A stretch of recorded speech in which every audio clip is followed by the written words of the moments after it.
मगाच्या thank you. Sari थोडीशी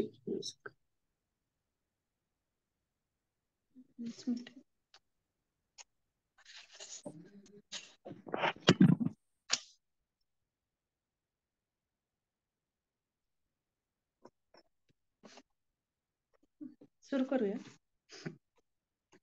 सर्व मैत्रिणींच्या आजच्या गीतामृत नेहमीच्या मालिकेमध्ये सर्वजणींचं स्वागत. प्रार्थनेने आपण सुरुवात करूया. ओम अज्ञानतिमिरान्धस्य ज्ञानाञ्जनशलाकया चक्षुरुन्मिलितं येन तस्मै श्री गुरवे नमः. नमो विष्णुपदाय कृष्णप्रेष्ठाय भूतले श्रीमते भक्तिवेदांत स्वामिनीति नामिने. नमस्ते सरस्वती देवे गौरवाणी प्रचारिणे निर्विशेष शून्यवादी पाश्चात्य देशधारिणे.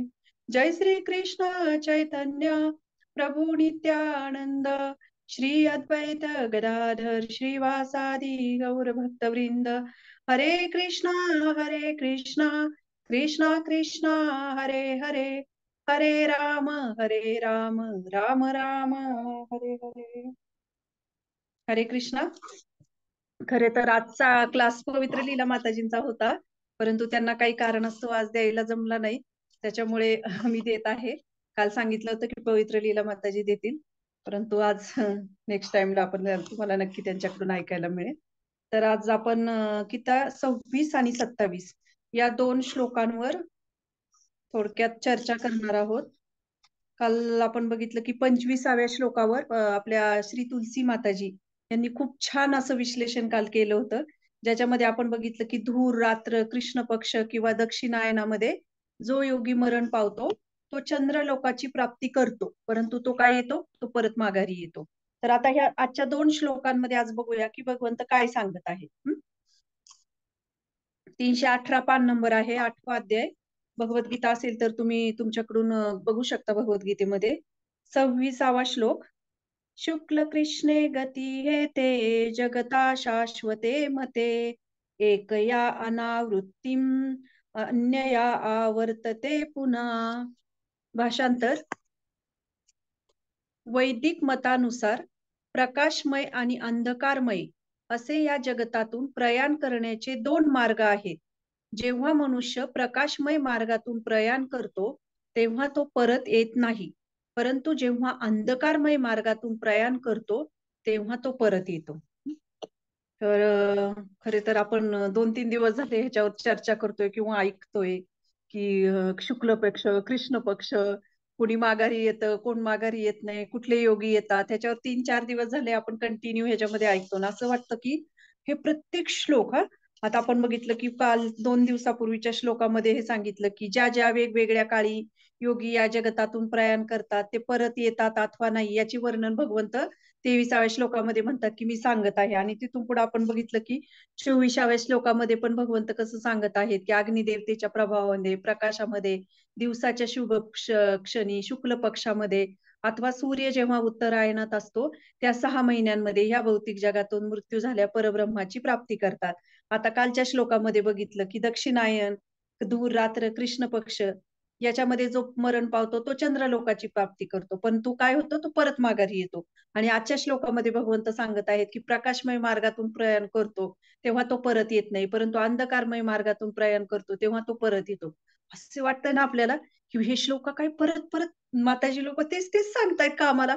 काही उदाहरणं काही चर्चा तुम्हाला सारख्या अशा असं रिपीट झालेलं सारखे वाटेल, परंतु नाही, प्रत्येक श्लोकाचा भगवंतांनी काही ना काही अर्थ दिलेला आहे.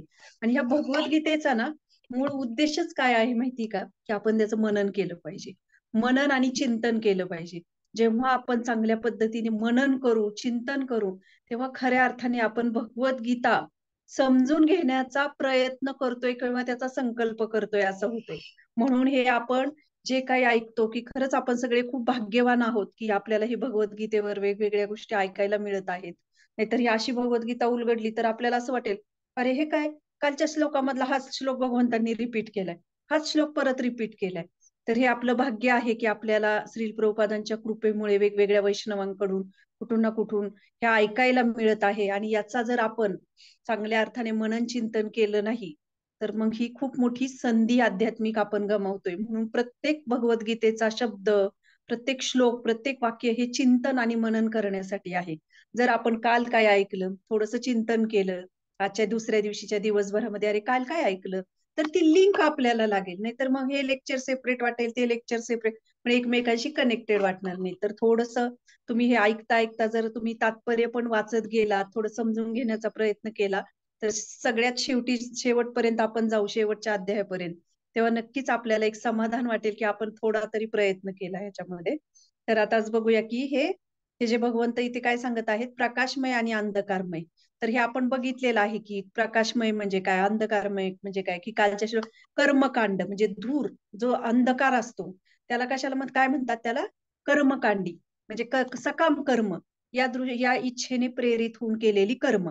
ते कशात येतात? कृष्ण पक्षामध्ये. आपण कृष्ण पक्ष म्हणजे काय म्हणतो? अंधकारमय. आणि मुक्तीचा मार्ग म्हणजे प्रकाशमय. म्हणजे कशाचा? शुक्ल पक्ष. तर याच्यामध्ये आपण बघूया, की कर्मकांड आणि मुक्ती असे दोन मार्ग भगवंत याचं वर्णन करत आहेत. परंतु यामध्ये आपण हे लक्षात घेतलं पाहिजे, की इथे जे आहेत ना, भगवंत हे भक्तासाठी म्हणत नाहीत किंवा कुठल्याही भक्तांचा उल्लेख करत नाही तिथे. तर ह्या दोन प्रकारच्या व्यक्तींसाठी हे दोन मार्ग सांगितलेले आहेत. आणि भगवंतांनी भगवंत भक्तांसाठी की काय सांगितलेलं आहे, की प्रत्येक श्लोकामध्ये आपण बघतो काही काही ठराविक श्लोकामध्ये तर भगवंत डायरेक्टली सांगत आहेत, की जो मला शरण येतो तो मला प्राप्त होतो. म्हणजे काय, की भगवंतांना शरण जाणं म्हणजे काय, की हरिनामाच्या रूपाने आपण त्यांना शरण जाणं, हरिनाम आपल्या जीवनामध्ये स्वीकारणं. जेव्हा आपण स्वीकारतो, तुम्ही विचार करा, हरिनाम स्वीकारणं म्हणजे काय, की आपण एक प्रकारे मृत्यूपासून वाचतोय. मृत्यू म्हणजे काय, की वारंवार जन्म मृत्यूच्या फेऱ्यापासून असून आपण भगवंतांची प्राप्ती करतो. जर असा आपण जर विचार केला, की फॉर एक्झाम्पल, की असा आपण विचार केला, की अरे आता आपल्याला पण माहित आहे, की जीवन हे किती अनिश्चित आहे. कुठल्या क्षणाला काय होईल कोणाचं काही सांगू शकत नाही. काही वर्षांपूर्वी ना एक व्हिडिओ व्हायरल झाला होता. की ते मुस्लिम होते. ते वारकरी संप्रदायाचं त्यांनी पूर्ण ज्ञान आणि पूर्ण जीवन वारकरी संप्रदायात त्यांनी हे केलं होतं, शरणागत केलं होतं. आणि त्यांचा प्रवचन चालू असताना हरिनामा पांडुरंगाचा हे जयघोष चालला होता आणि त्याच्यामध्ये त्यांचा अचानक मृत्यू झाला. म्हणजे मृत्यू नाही म्हणू शकत, देहत्याग झाला. त्या हरिनामाच्या ह्याच्यामध्ये म्हणजे साक्षात भगवंतांनी त्यांना स्वीकारलं. मग जर आपण विचार करू, की जर कुठल्या जीवनाची कुठली शाश्वती नाही आपल्या, कोणाचा मृत्यू झाला तर आपण कशा पद्धतीने सांगतो ना, अहो ते अचानक गेले आणि खूप चांगले होते आणि असं वाटलंच नाही हो जातील म्हणून. पण जेव्हा आपण बोलतो, तेव्हा आपण विचार करतो का, की आपण पण त्याच मार्गाला आहोत. आपल्याला पण आपली शाश्वती नाही. पण त्यावेळेस असं आपल्याला असं वाटतं, की अरे माझा नाही होणार असा मृत्यू किंवा आपण त्याच्यावर विचार करत नाही. म्हणून काय आहे, की आपण थोडा विचार केला पाहिजे आणि जेव्हा आपण अशा पद्धतीने विचार करतो ना, ही नकारात्मकता नाहीये. नकारात्मकता आपण म्हणतो काय नकारात्मक राहून, निगेटिव्ह राहून थोडाच आनंद घ्यायचा जीवनाचा. आनंद घ्यायचा, परंतु वस्तुस्थितीचाही स्वीकार केला पाहिजे. असं काही आहे का, की मृत्यू कोणालाच येणार नाही. मग आपण म्हणू शकतो, की मृत्यू काय आता मला 30 वर्ष येणार नाही, मग मी आताच त्याचा काही विचार करू. तर 30 सेकंदाची गॅरंटी नाही. मग जेव्हा आपण हे डोक्यावर घेऊन चालतो, डोक्यावर घेऊन म्हणजे आपण चिंतन करतो, मनन करतो त्या गोष्टींचं, तेव्हा काय होतं, आपोआपच अनावश्यक ज्या गोष्टी असतात आपल्या जीवनामधल्या, त्या बाजूला होतात. म्हणजे आपल्याला कसं असतं ना, की प्रत्येक गोष्टीचा जेव्हा आपल्याला कुठली गोष्ट खूप कष्ट करून मिळाली, तर आपल्याला काय वाटतं त्याचं? कुठेतरी तिची जपवणूक राहते आपल्या जीवनामध्ये. मग तसंच आध्यात्मिक जीवनामध्ये सुद्धा आपल्याला जर माहिती असेल, की नाही आपण कधी ना कधी मृत्यूला पावणार आहोत, मृत्यू होणार आहे. मग जर प्रत्येक गोष्ट आध्यात्मिक गोष्ट जेव्हा हा दृष्टिकोन विकसित होतो ना, तेव्हा आध्यात्मिक जीवनामध्ये प्रत्येक गोष्ट अनमोल बनून जाते. आणि जेव्हा ती अनमोल बनते ना, तेव्हा आपोआप कृतज्ञतेचा भाव आपल्याकडे येतो. म्हणजे प्रत्येक गोष्टीचा आपण कृतज्ञता व्यक्त करतो आणि त्याच्यासाठी काय गरजेचं आहे, की नाही आपल्याला पण ह्या मार्गाला जायचं आहे. मग प्रत्येक गोष्ट आपण सकारात्मकतेने घेतो. ही नकारात्मकता नाहीये. तर ही सकारात्मकतेने घेतो आणि त्याला प्रत्येक गोष्टीचं महत्त्व जाणतो. म्हणजे प्रत्येक आध्यात्मिक जीवनातली छोटी गोष्ट सुद्धा आज आपल्यासाठी किती अनमोल आहे, ही कृतज्ञता आपल्यामध्ये येते. म्हणून हे आपण जाणून घेण्याचा प्रयत्न केला पाहिजे, की मृत्यू हा कधी ना कधी होणारच आहे. तर मग आपल्या जीवनामध्ये जे काही भगवंतांशी सेवेशी कनेक्टेड आहे, जी काही आध्यात्मिक गोष्टी आपल्याला मिळतायत, तर त्या आपण किती त्याचं मोल जाणून कृतज्ञतेने ते आपल्या जीवनामध्ये स्वीकारण्याचा प्रयत्न केला पाहिजे. तर याच्यामध्ये भगवंत काय सांगत आहेत? ज्ञानी आणि कर्मी.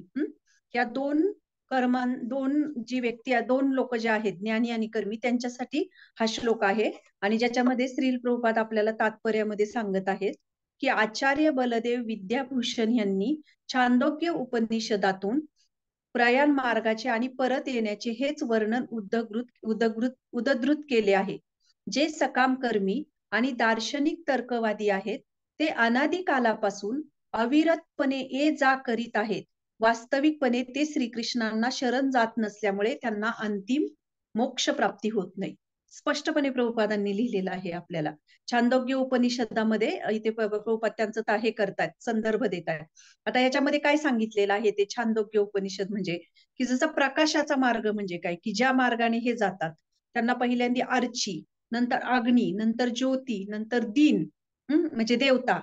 त्या वेगवेगळ्या आपण बघितलं ना, देवता कशा एकमेकांकडे पुढे पुढे नेत जातात.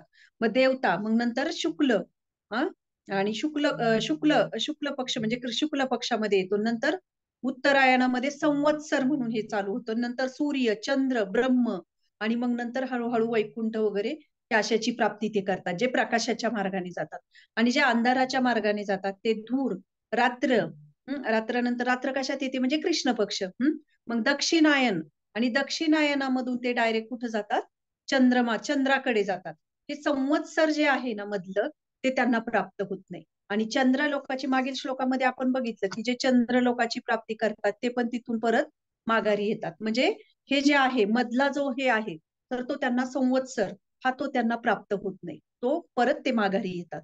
म्हणजे ह्या श्लोकामध्ये सांगण्याचं हे आहे की तात्पर्य आहे की जे भक्त आहेत किंवा जे भक्त जर नसतील तर ते अंतिम मोक्ष प्राप्ती करू शकत नाही. म्हणजे काय, की जोपर्यंत भगवान श्रीकृष्णांची सेवा आपण प्राप्त करत नाही तोपर्यंत आपल्या जीवनाला स्थिरता नाही, आपण जन्मोजन्मी फिरत राहणार आहोत. तर हे सार ह्या श्लोकाचं आहे की जोपर्यंत भगवंतांची प्राप्ती करत नाही तोपर्यंत आपण स्थैर्यता राहणार नाही आपल्या जीवनामध्ये.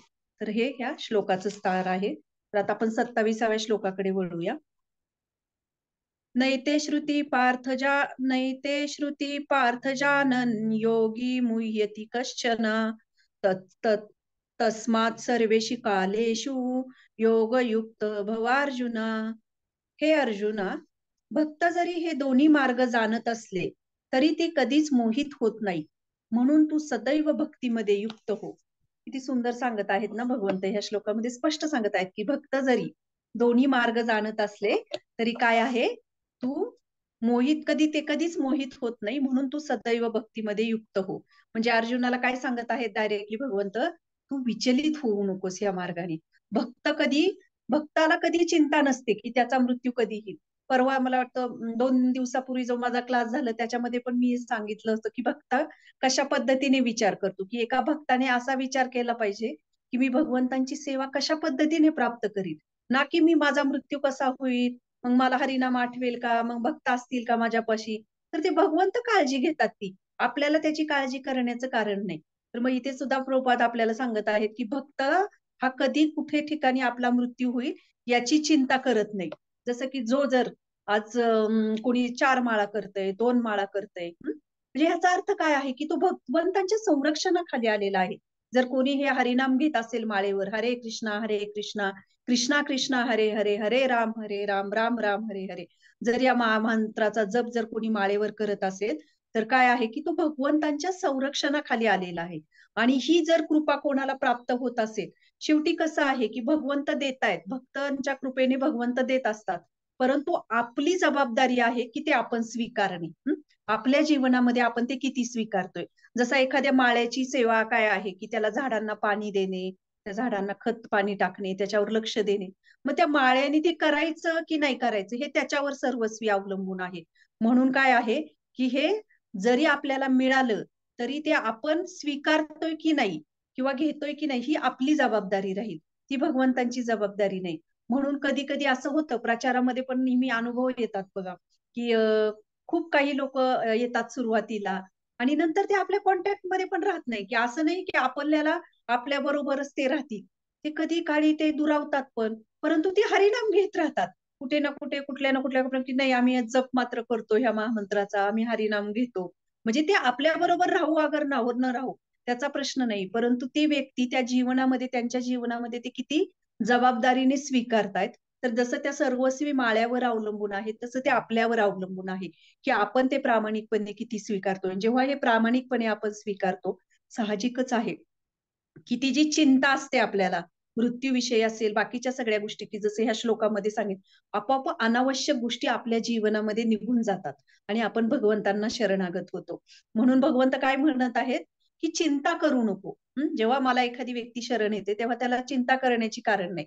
म्हणजे चिंता जेव्हा आपण करतो एखाद्या गोष्टीची, जसं आता एखादा काही खूप मोठं काहीतरी आपल्यावर आर्थिक असेल किंवा कुठलंही संकट आलंय एखादं अचानक आणि जर एखादी व्यक्ती म्हणाली, की "तू चिंता करू नको, मी आहे तुला." किंवा "मी मदत करेल." आणि तरी पण आपण त्याचं टेन्शन घेतोय. म्हणजे याचा अर्थ काय आहे, की त्या व्यक्तीवर आपला विश्वास नाहीये. विश्वास जर असेल, तर आपण काय म्हणतो, की आपल्याला काही आहे ना, ते आपल्याला त्यांनी सांगितलंय ना. पण जिथे विश्वास कमी असतो ना, तिथे चिंता येते. मग तसं इथे सुद्धा भगवंत म्हणत आहेत, "चिंता करू नको." जर आपली श्रद्धा असेल, तर आपली ती श्रद्धा भगवंतांवर असेल, तर खरोखर आपल्याला चिंता वाटणार नाही. आणि चिंता जेव्हा तो करतोय, काळजी करतोय, याचा अर्थ काय आहे, की तो भगवंतांच्या मायाशक्तीने मोहित आहे. जर भगवंत साक्षात सांगत आहेत, पण आपली श्रद्धा नाहीये, म्हणजे याचा अर्थ आपण मायेने मोहित आहोत. आणि ज्या ठिकाणी आपण भगवंतांवर विश्वास ठेवतो, श्रद्धा ठेवतो, म्हणजे एका अर्थाने आपण भगवंतांचं जे प्रिन्सिपल आहे, ते जीवनामध्ये स्वीकारतोय. आता विचार करा, जर भगवंत म्हणत आहेत असं, की "तू चिंता करू नकोस." आणि तरी जर भगवंत कधी कोणाचं वाईट करतात का हो? आपल्या कर्मानुसार आपल्याला काही फळं मिळतात, काही सुख-दुःख मिळतात आणि त्याचा खापर आपण मग काय करतो भगवंतांवर. आज आपण सकाळी काय खाल्लंय, ते आपल्याला संध्याकाळी आठवत नाही. तर आपले हजारो जन्मांची कर्म आहेत हे. मग हे आपल्याला कसं आठवणार, की आपण पूर्वजन्मी काय केले, तर कुठल्या कर्माची काय प्रतिक्रिया आली. आपण काय करतो, की आपल्या मागच्या जन्मीचे कर्म घेऊन येतो आणि आता आपल्या जीवनामध्ये जे काही आपल्याला मिळतं, प्राप्त होतं सुख, दुःख, दुःख आलं की आपण भगवंतांवर खापर फोडून टाकतो. म्हणून भगवंत हे कधीच कोणाचं वाईट करत नाही. जेव्हा कोणीतरी जीव हरिनाम घेतो, तेव्हा भगवंतांना ते इतके प्रिय होतात आणि भगवंतांचं त्वरित त्यांच्याकडे लक्ष जातं, की अरे, हा माझा जो मुलगा आहे, माझा पुत्र आहे, हं, तो माझ्याकडे येत आहे. माझ्याकडे एक पाऊल त्याने उचललं आहे. तर सगळ्यात जास्त आनंदी कोण होत असेल, तर भगवंत होतात. म्हणून भगवंत हे कधी कोणाचं वाईट करत नाहीत. भगवंत उलट चांगलंच करतात आपलं. परंतु आपल्याला काय आहे, आपल्याला तेवढी श्रद्धा नाहीये. आणि भगवंत कधीही कुठल्या गोष्टीवर अतिक्रमणही करत नाहीत. की जसा एकदा अकबर बिरबल जो असतो, की अकबर म्हणतो बिरबलाला, की "बिरबल सांग, की देव कुठली गोष्ट करू शकत नाही. तर जी गोष्ट करू शकत नाही ते मला सांग." तर अकबर थोडा 2 मिनिटं विचार करतो आणि अकबर म्हणतो, की जी काही भगवंतांची संपत्ती आहे, तिथे भगवंत म्हणत नाही, की तुम्ही माझी संपत्ती वापरू नका किंवा ही माझी संपत्ती आहे. असा बोर्ड कुठं भगवंत लावत नाहीत. आपल्याला एवढी-एवढी प्रॉपर्टी कमवली. आपण एखादा प्लॉट घेतला, की लगेच तिथं बोर्ड लावून टाकतो. की ही प्रॉपर्टी त्याच्यावर अतिक्रमण होऊ नये किंवा काय करू नये, कंपाउंड भिंत बांधतो. तसं भगवंतांची सगळी प्रॉपर्टी आपण वापरतो. पण भगवंत आपल्याला म्हणतात, ही माझी संपत्ती आहे. सूर्यप्रकाश मिळतो, हवा मिळते, निसर्ग आहे, पाणी आहे. ह्या सगळ्या गोष्टी खाण्याच्या वस्तू आहेत, धान्य आहे. हे सगळं कुठून मिळतंय आपल्याला? भगवंतांकडून प्राप्त होतंय. पण भगवंतांनी त्याच्यावर काय केलेलं आहे? बोर्ड लावलेला नाहीये कुठला, की ही माझी संपत्ती आहे. तर भगवंत अतिशय दयाळू आहेत. परंतु ही दयाळूपणा, ही श्रद्धा, भगवंतांचा दयाळूपणा बघण्यासाठी आपल्याकडे कृतज्ञता लागते. आणि ही कृतज्ञता कधी येते आपल्यामध्ये? की आपल्या साधनेतून येते. आपण प्रामाणिकपणे जितकं हरिनाम घेऊ, तितक्या गोष्टी भगवंत आपल्या हृदयामध्ये आपल्याला ते ज्ञान प्रदान करतात. ही गोष्ट अशी नाही, की बुद्धीने समजून घेणारी. शाळेमध्ये गेलो तिथं बुद्ध्यांक आपला किती आहे तो बघतात, की बुद्धीच्या जोरावर आपण नोकरी मिळवतो. पण भक्ती मार्ग हा जो आहे, तो काय आहे? भगवंत आपल्या हृदयामध्ये ते किती ज्ञान देतायत आणि किती साक्षात्कार देतात, तर त्याच्यावर अवलंबून आहे. मग याच्यासाठी आपल्याला साधना गरजेची आहे. आणि त्याचबरोबर दुसरं काय आहे, की आपले जे इंद्रिय आहेत, हे कशामध्ये लावायचे आहेत? भगवंतांच्या सेवेमध्ये लावायचे आहेत. आता योग म्हणजे काय? की आपण नेहमी ऐकत आलोय आतापर्यंत भगवद्गीतेमध्ये योग, योग, योग. तर खरा योग म्हणजे श्री प्रभुपाद आपल्याला अर्थ सांगत आहेत, की योग म्हणजे काय? की हे सगळे इंद्रिय आपण भगवंतांच्या सेवेमध्ये लावणे.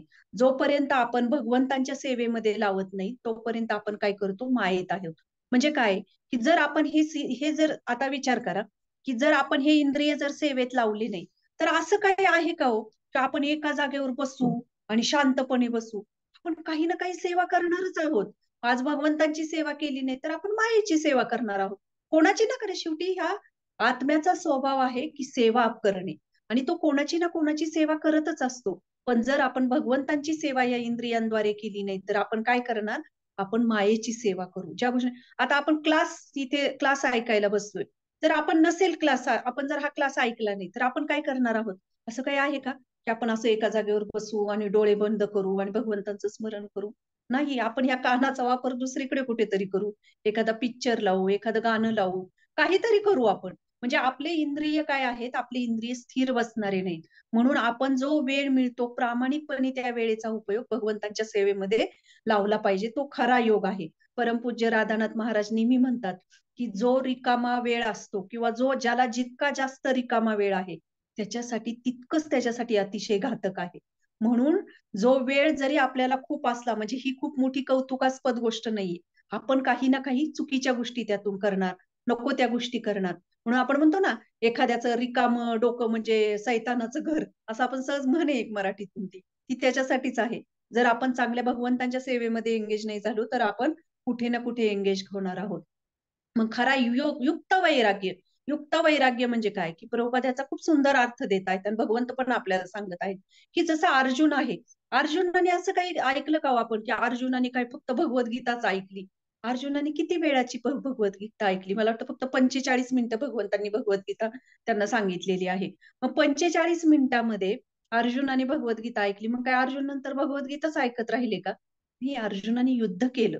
म्हणजे सांगण्याचा उद्देश काय, की आपल्याला हे ज्ञान प्राप्त करायचं आहे, परंतु त्या ज्ञानाचं रूपांतर आपल्या रोजच्या जीवनामध्ये पण ते उतरवलं पाहिजे. तर ते ते खरं युक्त वैराग्य, आणि ते युक्त आहे, आपल्याला ट्रेनिंग घेतलं पाहिजे.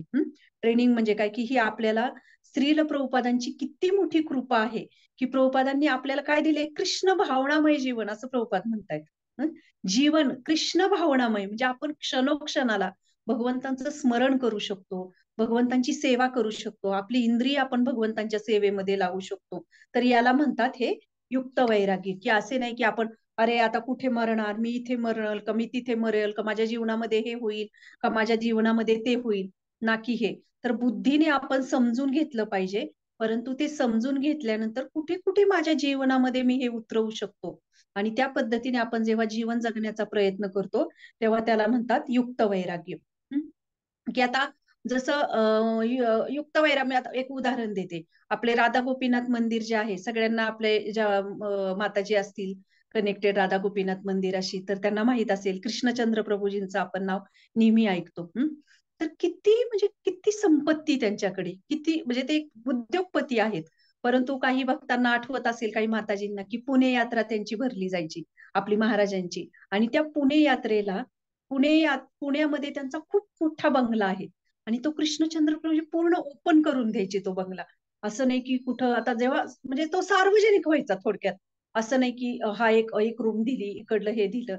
तर पूर्ण यात्रेसाठी ते भक्तांना खुला करायचे. मग तिथे ती सार्वजनिक झाल्यासारखं, मग तिथलं टॉयलेट, तिथलं गॅरेज, तिथल्या बंगल्याच्या रूम जे काही असेल, तिथे सगळ्या ठिकाणी ते त्यांनी ओपन करायचे. म्हणजे काय आहे, की आपल्याकडे जे आहे ते आपण भगवंतांच्या सेवेमध्ये कसं लावू. आणि दुसरं एक उदाहरण मला खूप सांगावंसं वाटतंय, की पुण्याच्या आपल्या जानवा माताजी, सगळ्यांना माहित असतील, की जानवा माताजी म्हणजे ज्या पंजाबी होत्या, पंजाबी आहेत, आणि त्यांचं जीवन त्यांनी इथे राहून, म्हणजे त्यांनी इथे राहून पूर्ण कृष्ण भावनामय जीवन कसं जगायचं, याचं एक आदर्श आयडियल एक्झाम्पल म्हणजे जानवा माताजी. त्यांचं हिंदी आणि इंग्लिशवर खूप छान प्रभुत्व होतं, जानवा माताजींचं म्हणजे आहे. आणि त्यांनी त्या ज्ञानाचा, त्या शिक्षणाचा वापर कशासाठी केला? प्रचारासाठी केला. त्यावेळेस ते पुण्यामध्ये होत्या. अजूनही त्या पुण्यामध्ये आहेत. परंतु कसं आहे ना, पुण्यामध्ये त्यावेळेस 30-40 वर्षापूर्वी एवढं पूर्ण म्हणजे हे नव्हतं, की पूर्ण असं टिपिकल मराठी शहर होतं, जे अजूनही आहे. परंतु त्यावेळेस इंग्लिशमधून, हिंदीमधून या आपल्या संस्कृतीचा प्रचार करत, ज्ञानाचा प्रचार करणं हे खरंच खूप डिफिकल्ट होतं. परंतु त्यांनी त्या ज्ञानाचा, त्या भाषेचा वापर कशासाठी केला? भगवंतांच्या प्रचार कार्यामध्ये केला. म्हणजे याला काय म्हणायचं, की युक्त वैरागी. आणि श्रील प्रभुपादांचं सुद्धा किती सुंदर उदाहरण आहे, की प्रभुपादांनी आपल्याला शिकवलं, की ही प्रत्येक गोष्ट भगवंतांच्या सेवेत कशी लावायची. असं काही हे नेहमी आपण ऐकत येतो लेक्चरमध्ये, काही वेगळं करायचंय का आपल्याला? साधी भाजी आणायला गेलो, मला भाजी घ्यायला जायची. चला मंडईमध्ये जायचंय, ही घेऊ भगवंतांसाठी, ते घेऊ, ते घेऊ, ते जे आपल्याला आवडतंय, फक्त आपली चेतना काय आहे की भगवंतांसाठी घ्यायचंय, ते आपण घेऊन येतोय, मग ते कुकिंग करतोय, मग आपण ते करतोय. म्हणजे हा काय झाला, हे कृष्ण भावनामय जीवन झालं. तर श्रील प्रभुपादांनी आपल्याला शिकवलेलं आहे की प्रत्येक गोष्ट आपण कृष्ण कॉन्शियसनेस मध्ये कधी हे कसे करू शकतो. प्रभुपादांना ना सुरुवातीला खूप आक्षेप घ्यायचे. एकदा एका मला वाटतं पत्रकाराने प्रश्न विचारला की प्रभुपादांच्या हातामध्ये एक सोन्याची घड्याळ असायचं नेहमी. तर तुम्ही तर साधू आहात, तुम्हाला काय गरज आहे ह्या गोष्टींची? साधू कुठे विमानाने प्रवास करतात का? विमानामध्ये बसतात का? परंतु प्रभुपादांनी आपल्याला शिकवलं, जे काही तुम्ही तुमच्या जीवनामध्ये जे आहे ते फक्त तुम्हाला चेतना बदलायची. मग याला म्हणतात हे युक्त वैराग्य. युक्त वैराग्य म्हणजे जे माझ्याकडे आहे ते भगवंतांच्या सेवेमध्ये लावणे, त्याला म्हणतात फक्त युक्त वैराग्य. युक्त वैराग्य हा शब्द ऐकला की आपल्याला असं वाटतं भगवे कपडे घालायचे आणि सगळं काही सोडून द्यायचंय की काही, असं नाही. तर हे योगयुक्त वैराग्य. आणि नित्य सिद्ध म्हणजे भगवंत काय सांगत आहेत की नित्य सिद्ध म्हणजे जे भगवंतांचे नित्य सिद्ध भक्त आहेत, की ते नित्य सिद्ध जे आहेत त्यांच्या समान भगवंत म्हणत नाही की त्याच्यासारखा तू हो. तर भगवंत इथे काय म्हणत आहेत की युक्त वैराग्य तू स्वीकार कर. म्हणजे भगवंत आपल्याला इथे शिकवत आहेत की हे कसं जीवनामध्ये आपण स्वीकारू शकतो, याचा आपण काय केला पाहिजे, अभ्यास केला पाहिजे. आणि अभ्यास करून काय आहे की आपल्या साधनेमध्ये आपल्याला ते प्राप्त, साधनेने आपल्याला प्राप्त होतं. म्हणजे भगवंतांचं स्मरण हे जे आहे, तर भगवंतांचं स्मरण केलं पाहिजे. आता काही काही जण म्हणतात की नाही हो, आमच्या तोंडातून आम्ही नेहमी म्हणत असतो, हरिनाम आमचं कंटिन्यू चालू असतं. नक्कीच चालू असतं, ही खूप चांगली गोष्ट आहे. परंतु काही वेळ जो आहे तो आपण नक्कीच माळेमध्ये केला पाहिजे. की जसं आता एखादी गोष्ट आहे की आपण म्हणतो ना की मी प्रसाद ग्रहण करणं ही पण एक सेवा आहे ना. म्हणजे ज्यावेळेस आपण प्रसाद ग्रहण करतो, म्हणजे प्रसाद आपण खातो, त्यावेळेस तो प्रसाद ग्रहण करण्याची पण एक सेवा आहे.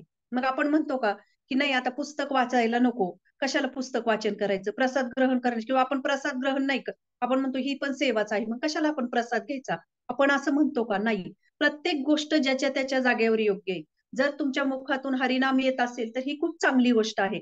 परंतु ठराविक काही वेळ आपण हे माळेवर पण जप करणं तितकंच महत्वाचं आहे. म्हणून भगवंतांचं स्मरण जर आपण जर करत नसेल तर आपण काय आहे, तर हे वैराग्य नाही, तर ही आपण मायेच्या सेवेमध्ये, इंद्रिय भोगांच्या सेवेमध्ये लागतो आणि नकळतपणे आपण जन्म मृत्यूच्या फेऱ्यामध्ये प्राप्त होतो. की जसं भगवंत म्हणतात की वारंवार तिथून आपण परत परत माघारी येतो. म्हणून रूप गोस्वामी आपल्याला ह्या श्लोकामध्ये सांगत आहेत की भगवंतांच्या कुठल्या ना कुठल्या रूपामध्ये आपण भगवंतांच्या सेवेमध्ये लागणं म्हणजे काय आहे, ही खऱ्या अर्थाने समाधी आहे. आपली चेतना, जसं आपण काय करतो की शारीरिक रूपाने काही कार्य करतो, तर ते कशाद्वारे, इंद्रियांद्वारे प्रकट होतात. म्हणजे आपण काही कार्य करत असेल, आपल्याला काही करायचं, ते आपलं कशाला बाह्य दृष्टीने कशाने दिसतं, तर इंद्रियांद्वारे ते प्रकट होतं. म्हणजे पण ते इंद्रियांद्वारे प्रकट होतं तेव्हा ते आपोआप होतं का? नाही. तर आपण ते मनामध्ये त्याचा कुठेतरी विचार करतो. की जसं आता आज मी क्लास देते, पण तो असं आहे का मी आता दिसते शारीरिक रूपाने की मी इथं क्लास देते, परंतु ते असं आहे का जे मनामध्ये विचार केलाय ते शरीराच्या शारीरिक देहबोलीतून प्रकट होतं. म्हणून आपण जी कुठलीही कार्य करतो ते प्रकट इंद्रियांद्वारे दिसतात आपल्याला. परंतु याच्या मागे आपलं मन आणि चेतना असते. की जसं आता मी जर इथे डोळे बंद केले काही क्षण, असे डोळे बंद केले, तर हे डोळे बंद करताना दिसतात, परंतु त्याच्या मागे काय कोण काम करतंय, आपलं मन करतंय. आपलं मन आपल्याला सांगते की नाही डोळे बंद कर, म्हणून आपण डोळे बंद करतो. म्हणून शरीर हे इंद्रिय जे बाह्य रूपाने आपल्याला प्रेझेंट दिसतात, परंतु त्याच्या मागे काय आहे, कार्य कोण करतं, आपलं मन आणि आपली चेतना करते. म्हणून आपल्याला जे भगवंतांना चेतनेद्वारे प्राप्त करायचंय, आपल्या मनामध्ये भगवंतांना स्थान द्यायचंय. नुसतंच मनामध्ये नाही, म्हणजे जे मन विचार करतं ना तेच कुठेतरी बाहेर प्रकट होत असतं. असं एखाद्याचा जर आपण कुठेतरी द्वेष करत असेल किंवा आपल्याला नकारात्मकता असेल त्या व्यक्तीविषयी, तर कितीही वारंवार एखादी व्यक्ती काय म्हणते, नाही नाही मी दाखवलं कुठं, मी माझ्या ह्याच्यातून नाही दाखवत, पण नाही, ते सारखं ठेवून ठेवून त्या व्यक्तीकडून ना कुठे ना कुठे ते व्हायब्रेशन्स येतात, त्याच्या बॉडी लँग्वेज मधून येतं, नंतर ते हळूहळू त्याच्या शब्दांमधून प्रतीत होतं आणि मग नंतर पूर्ण इंद्रियांद्वारे प्रतीत होतं. म्हणजे जी काही आपण ऍक्टिव्हिटीज करतो ती कशाद्वारे, आपलं त्याच्या मागे मन आहे. म्हणून हे मनाचा संकल्प आहे, इंद्रियांद्वारे तो प्रकट होतो. म्हणून प्रॅक्टिकल समाधी जी काय आहे, ती प्रॅक्टिकल समाधी म्हणजे भगवंतांना आपल्या मनामध्ये स्थान देणे. भगवंत कृष्ण भावनामय, म्हणून प्रभुपाद म्हणतात की कृष्ण भावनामय होणे. म्हणून आपण कुठलीही गोष्ट जेव्हा करतो भगवंतांसाठी, तेव्हा साहजिकच आनंद प्राप्त होतो. आता फॉर एक्झाम्पल, आपल्या घरामध्ये आपण किचन कुकिंग करायचं ठरवलं, आपण थोडंसं अस्वच्छता आहे ना, आपण ठरवलं की नाही, आपण ह्या भावनेने प्रयत्न केला, नाही भगवंत आहेत माझ्या घरामध्ये आणि भगवंतांना मला भोग लावायचा आहे, त्याच्यासाठी माझं किचन स्वच्छ पाहिजे. आणि त्याच्या भावनेने आपण ते क्लिनिंग करतो, त्या भावनेने आपण कुकिंग करतो. त्यावेळेस काही ना, एक अनुभव घेऊ शकता की तो जो आनंद प्राप्त होतो आणि तो जी म्हणजे आपलं मन खुश होऊन जातं असं म्हणू शकतो आपण, की एकदम आनंदित होऊन जातो. तो एक आनंद वेगळाच आहे. मग हा आनंद आपल्याला कशामुळे प्राप्त होतो? जेव्हा भगवंत खुश होतात आपल्यावर, भगवंत आनंदित होतात ही भावना बघून. आणि जेव्हा भगवंत आनंदित होतात, तेव्हा आपोआप आपल्याला आनंद प्राप्त होतो. वेगळा आनंद प्राप्त करण्याची गरज नाही. जसं आपण पहाटे सुद्धा आपण बघतो ना, की पहाटे सुद्धा आपण जेव्हा जप करतो पहाटेच्या वेळेमध्ये, त्या जपामध्ये एक वेगळाच आनंद असतो. आणि जो जप आपण करतो ना, त्या जपामध्ये जसं आपलं मन, जसं आपलं कार्यरत असतं, तेच आपल्याला दिवसभराच्या ऍक्टिव्हिटीज मध्ये दिसतं. जी काही आपली चेतना असते, तीच दिवसभराच्या ऍक्टिव्हिटीज मध्ये आपल्या दिसणार आहे. तसाच आपला दिवस जाणार आहे. म्हणून आपण नेहमी हरिनाम घेताना हरिनामच घेतलं पाहिजे. प्रसाद ग्रहण करताना प्रसादच ग्रहण केला पाहिजे. असं नाही की ही पण सेवा आहे, ती पण सेवा आहे. मग मुख तोंडाने हरिनाम म्हणतोय म्हणून याचा अर्थ असा नाही की आपण माळेवर हरिनाम नाही घेतलं पाहिजे. तर हा ना श्रील प्रभुपाद सांगतात, हे प्रभुपादांनी सांगितलेले वाक्य आहेत. आणि हा प्रभुपाद जे सांगतायत श्रील प्रभुपाद, तर ते त्यांचे साक्षात्कार आहेत. म्हणून हे साक्षात्कार आहेत, म्हणून आपण ह्याच्यावर किती श्रद्धा ठेवली पाहिजे, की हे प्रभुपादांचे वाक्य आहेत. म्हणून आपण प्रयत्न केला पाहिजे की रोज सकाळी उठून थोडा तरी जप झाला पाहिजे आपला. प्रत्येकाच्या काही कार्य असतात, कर्तव्य असतात सकाळी. सगळ्यांनाच सगळं होतं असं नाही. स्थळ काळ परिस्थितीनुसार काही गोष्टी असतात. परंतु आपण जर आपला प्रयत्न केला, तर आपली जी चेतना आहे ही दिवसभराच्या ऍक्टिव्हिटीज मध्ये दिसणार आहे आपल्याला.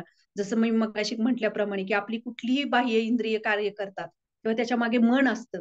ती मनाची कृती असते, ती शरीराद्वारे प्रतिबिंबित होते. अगदी तसंच जपामध्ये जी चेतना आहे तीच आपली दिवसभराच्या ऍक्टिव्हिटीज मध्ये दिसून येणार आहे. म्हणून आपण प्रयत्न केला पाहिजे की चांगली साधना आपण करण्याचा. जेव्हा भगवंतांना खूप छान पद्धतीने आपण भोग लावतो, तेव्हा तो भगवंतांना, जसं आता आपण कुठे गेलो आणि आपल्याला कुठल्या पाहुण्यांनी खूप छान प्रसाद दिला, प्रसाद म्हणजे जेवण दिलं खूप छान, तर आपण किती पण वर्ष बघा ना तुम्ही, असं प्रत्येकाच्या आयुष्यामध्ये कुठे ना कुठे असेल, कुठे गेलो, आपला खूप छान आदरातिथ्य केलं, पाहुणचार केला, तर ते आपल्याला आठवतं, अरे त्यांनी किती छान मला जेवण केलं होतं, किती छान स्वयंपाक केलं होतं, आपण ते विसरत नाही.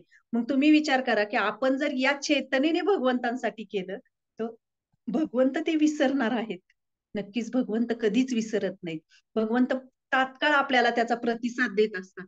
मग ती जो आनंद मिळतो, तो आनंद म्हणजे एक प्रकारचा तो अनुभव आहे.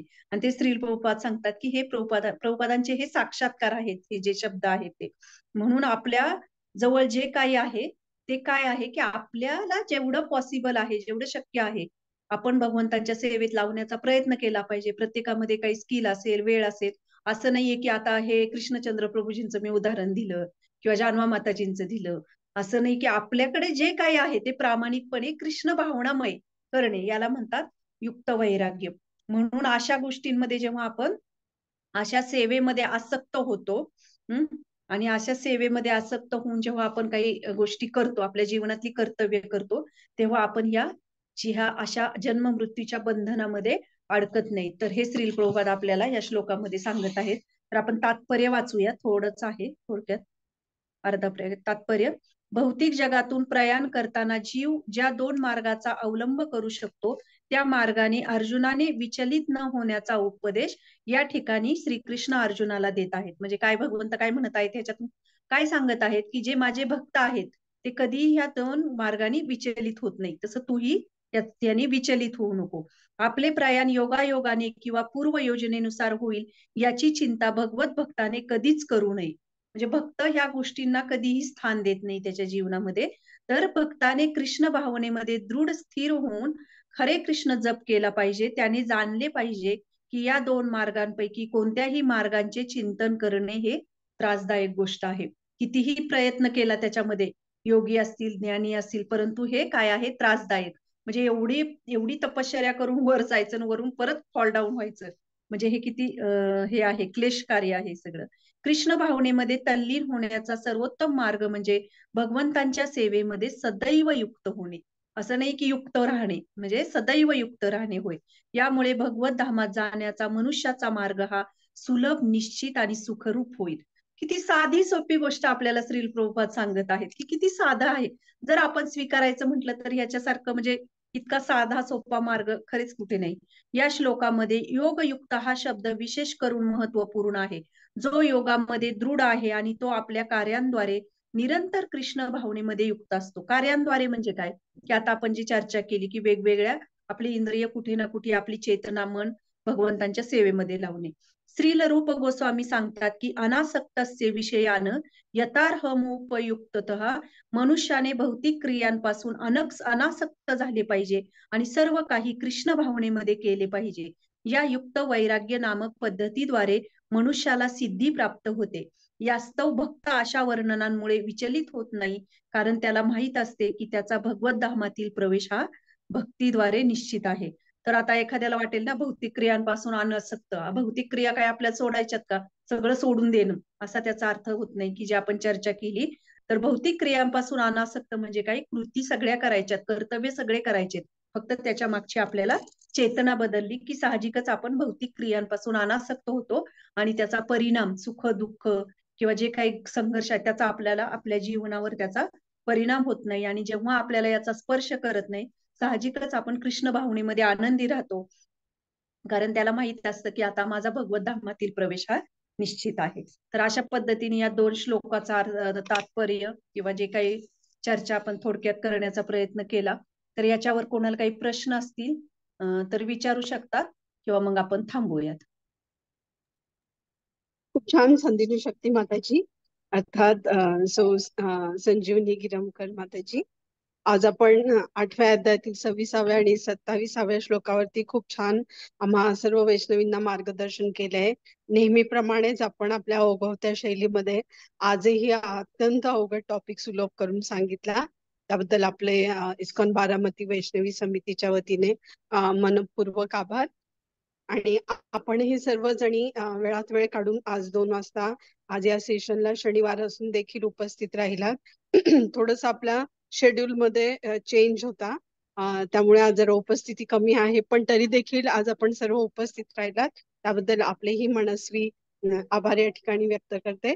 माताजी, आपण खूप सांगितलं सुंदर रीतीने की कसे सकाम कर्मी ज्ञानी आणि योगी हे भौतिक जगाशी मोहित होतात, पण जे भक्तिमय जीवन जगतात भगवंतांचे भक्त ते बिलकुल याला मोहित होत नाही. आपण सांगितलं की कसं आपली सेवा जप आणि साधना यामधील बॅलन्स हा मेंटेन करून आपण स्थळ काळ परिस्थितीनुसार भगवंतांच्या चरणी आपल्या सेवा अर्पण करू शकतो. याला युक्त वैराग्य असं म्हणतात. आणि त्यामुळे आपले मन बुद्धी आणि इंद्रिय यांचा देखील निग्रह होऊ शकतो. असे आपण खूप सुंदर मार्मिक उदाहरण जानवा माताजी असतील, कृष्णचंद्र प्रभूजी असतील यांच्या माध्यमातून आज आपण खूप सुंदर सांगितलं. अर्थात तुम्ही पटवून सांगितलं की माया का दास सदा उदास, कृष्ण का दास सदा बिंदास. थँक्यू माताजी. हरे कृष्णा. या पुढील सेशन मध्ये आपण असंच मार्गदर्शन आम्हाला करत राहावं या ठिकाणी ही अपेक्षा मी व्यक्त करून इथे थांबते. पुढची अनाउन्समेंट करणार. हो, कोणाला प्रश्न असतील तर विचारू शकता. सेटिंग चेंज केलंय का? करू आता का? आपलं, हो हो, सेटिंग हे करा ना, म्हणजे कोणाला काही प्रश्न असतील तर विचारू शकता.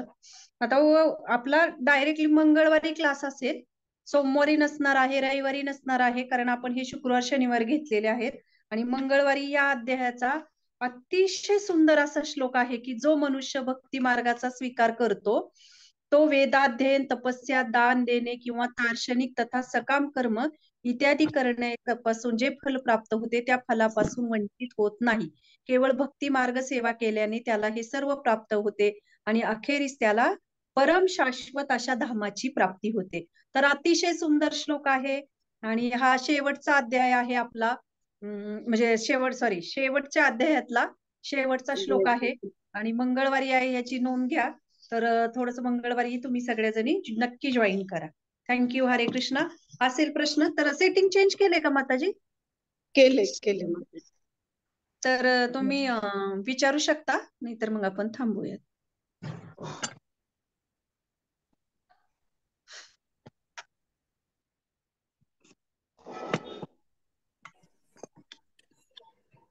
चालेल कुणाला माताजी. प्रश्न? मला वाटतं नाहीये प्रश्न. हो हो हो चालेल चालेल थांबूया. थँक्यू. हरे कृष्णा. सगळेजण जॉईन झाले. थँक्यू.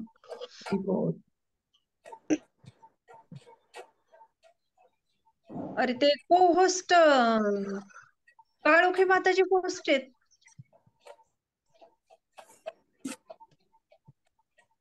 मीटिंग कशी एंड होणार? मग रेकॉर्डिंग स्टॉप करते. हा रेकॉर्डिंग स्टॉप कर.